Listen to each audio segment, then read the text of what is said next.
جس شخص نے آزان دی کیا اقامت بھی وہی کر سکتا ہے؟ زید بن حارث رضی اللہ تعالیٰ عنہ فرماتے ہیں رسول اللہ صلی اللہ علیہ وسلم نے مجھے فجر کی نماز کے لیے آزان کا حکم دیا۔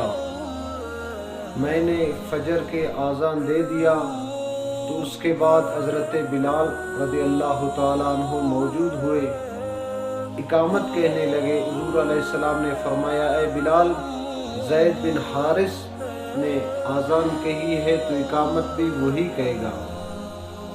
مسئلہ: جس شخص نے آزان دی وہی اقامت کر سکتا ہے۔ اگر آزان دینے والا موجود نہ ہو، جو شخص اقامت کہہ سکتا ہے، بہتر ہے کہ امام اقامت کہے۔ مؤذن کے غیر موجودگی میں امام اقامت کہے، قد قامت الصلاۃ پہ مصلی پہ کھڑے ہو جائے۔ آزان دینے کا فضیلت۔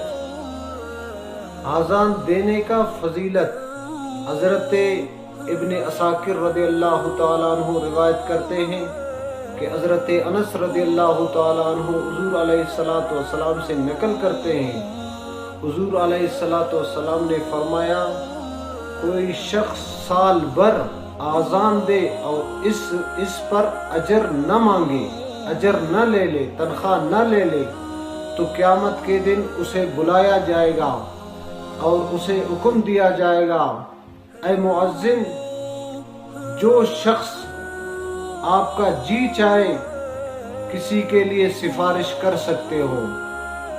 تو مؤذن کی یہ فضیلت ہے